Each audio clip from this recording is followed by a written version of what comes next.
What is up, guys? So today I want to talk about the Spyral archetype and how it has a little bit of potential in the game. Now, the deck isn't super cheap, especially since they're not really winning any tournaments or they're not doing anything.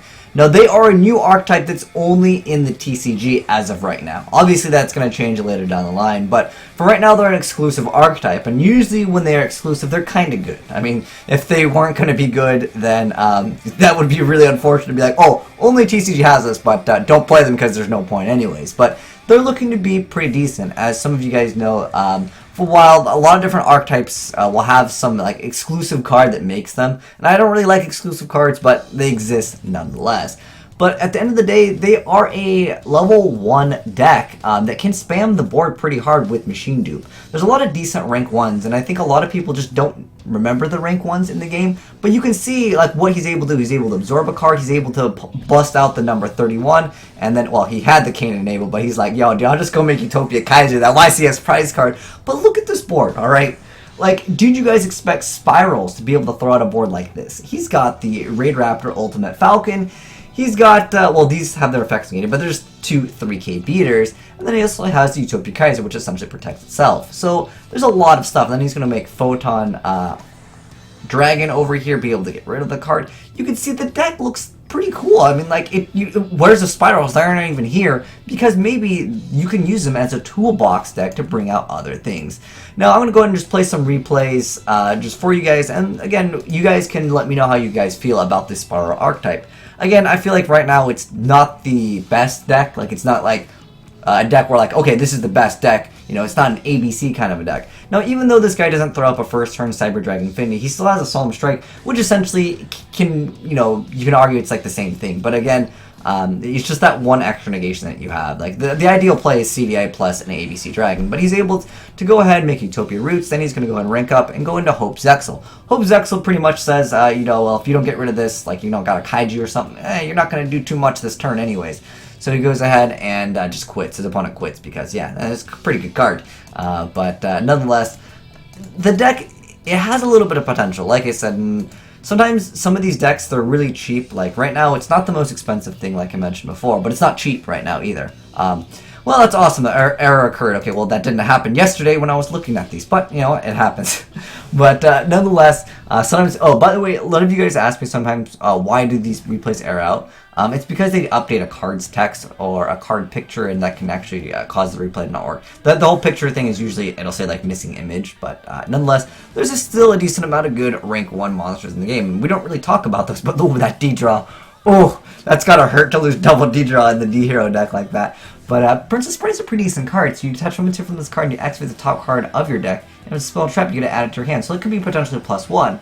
And then you can send a planet monster from your hand, or face up on your side field to the graveyard, then target a summon monster in your graveyard and spell to summon it. Now, more than likely, you won't use that effect for the Sylvans, well, because there's no Sylvans in the deck. But at the end of the day, what it comes down to is it's a rank 1 deck right now, with the addition of making a lot of just, you know, good cards just in general. You can see Machine Dupe is such an insane card in this deck because it just gives you so much free stuff. And you can see he's going to go ahead and be able to make the Embodiment of Prime and the Embodiment of Punishment. And he goes ahead and just decides to bust out Utopia Kaiser.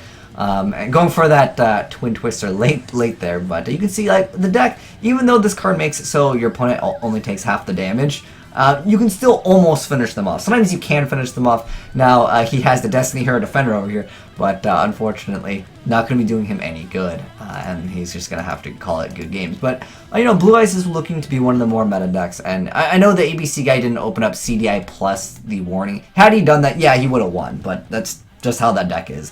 Sometimes you'll just open up with 1 negation, but you can see the deck still did relatively well, even though that first summon was negated. But had that other thing went through with the Machine Dupe, oh yeah, it was game over for sure.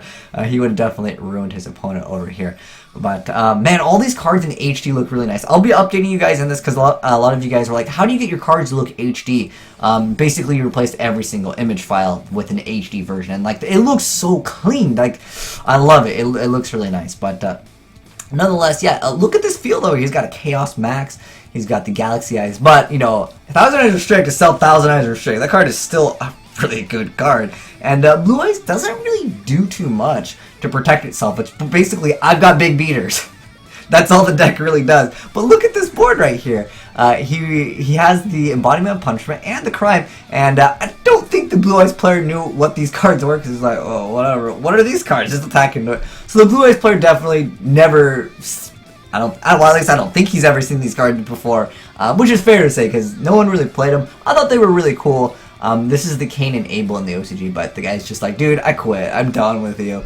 But yeah, they're pretty interesting. It forces them to take the damage and stuff like that. So pretty interesting stuff. And again, I feel like the Spyral archetype is going to be good. Like, if you guys got him, I would say hold on to them. If you don't have them now and you're interested in maybe trying out the deck, I recommend picking them up now, because once they get that broken card, you know, that really powerful card for the archetype, that's it. Like, you're done. Like, you've won the game. Like, you've plussed a lot of money over there. But you can see, like, Hope Zexal is one of the strongest cards in the game for sure. If you can pull it out. Not every deck has easy access to it, but you can see over here he's just going to go ahead and lay the smackdown on him, and your opponent can't play. Like, look, what is his play right now? Set Lin pass. Like, do you see how bad the plays are when you can't activate anything? It just makes it so your opponent cannot Yu-Gi-Oh, and that's just kind of the way it goes. Like, that's how some decks have to win, you know. But anyways, he's gonna go ahead and call a monster card. He's gonna go ahead and special that card. He's got that Dullahan. He's gonna go ahead and just bring out other cards. Now, Lind is still a pretty decent little card. You know, he could have went into Pike. Pike, go for this, get rid of a card. But yeah, I mean, he still has this card. So, like, even though this card, it doesn't have any stats, his opponent literally cannot play. So that really sucks for him. If you guys want, like, why doesn't he do this effect? Because he can't. Like, it says your opponent cannot activate cards or effects for the rest of the turn. Like, that's, I don't know, it's just kind of dirty. Like, I hope Spyrals aren't going to be as zero turbo, because, like, they bust it out really often. You can't do anything about that, man. Like, it's just, once this card comes out, like, I know Cyber Dragon Infinity, Soul Morning, like, they stop, like, one thing, but this is, like, your opponent can't play. I don't like those cards. That's my personal take on it. Let me know how you guys feel about cards like the Hope Zexal. Like I said, Cyber Dragon Infinity, like, it's really strong, but it just stops one. But he negates all the effects of all of his opponent's stuff that is under 2,800 attack. But is he going to come back? We'll find out on this exciting episode of Dragon Ball Z. But Instant Fusion negated because of that other card. But he's able to go ahead and Raid Rapper, upgrade that Raid Raptor into the ultimate card. He's going to go ahead and negate the effect, but that's irrelevant anyways, because this card's going to run over everything.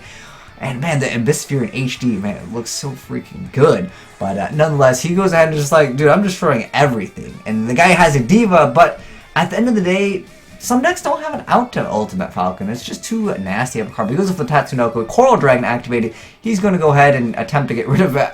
Again, the guy didn't know maybe what this card does. I mean, I'm pretty sure Ultimate Falcon, people have seen it before, but, you know, everyone sees things differently. Maybe they just haven't played against it. Dude, that Cain and Abel, though, I give that guy credit, because, yeah, I don't think that card was too meta, so to speak. But anyways, we got another duel over here, showcasing off the Spyrals once again. And, like, let me know, guys, what you think of the deck. And if you guys have any sweet combos, hey, send them in, because, I mean, at the end of the day, like, it's just like a rank up deck. But thanks, Modestalk,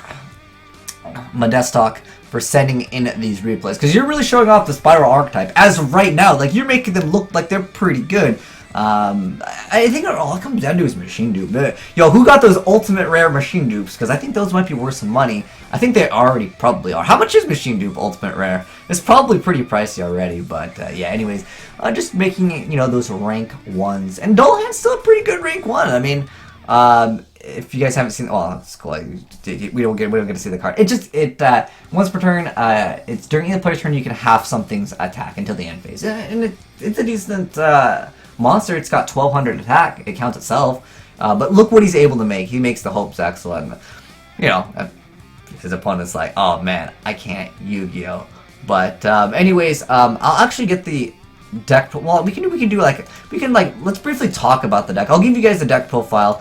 I think that, like, knowing Konami, like, in a few weeks, because, like, Konami's been releasing sets, like, super fast, I feel like we're going to plug in some Spyral, like, cards relatively soon, but, like, at the end of the day, like, it is a deck that really supports the rank ones, and with the rank ups, you're able to make some things that, like, normally you just can't make. Like, you saw him bust out the Cain, or I'm sorry, Embodiment of Punishment and the Embodiment of Crime. I'm sorry, they're called Cain and Abel in the OCG, so that I go by the OCG name because that's where I first like put that in my mind that like that's the card's name. But you can make some of the more fan favorite cards like number 99 Utopic Dragon, which you normally wouldn't be able to bust out. And you know, Thousand Eyes Restrict is in the game, and you can absorb a monster like. Keep in mind, like, you don't always have to. Is he even play? He doesn't even play Norden. That's how good he's like. I don't need Norden, but you can Instant Fusion, get Thousand Eyes Restrict, absorb a monster, then go into a rank 1. So like Instant Fusion basically becomes absorb a monster, and then on top of that, you're able to, you know, obviously use it to go into an Exceed monster. So that's really good. I feel like that makes the deck so much better because it deals with problematic stuff and it forces some negations out. Now. I don't know if we'll get Norden back at multiple in the TCG, but all it really comes down to is Hope Zexal is really OP. Please don't make this card against me because everyone will rage quit. But let me know, guys, what you think about Spyrals, because like I said, if you guys don't have them, I think it might be a smart idea to pick them up now before they get some of their more crazy cards, because the cards could go up in price like crazy. But anyways, thanks for watching, guys. If you enjoyed the video, make sure you guys give a like button, a titty slap. And thanks for watching, guys, and I'm signing out.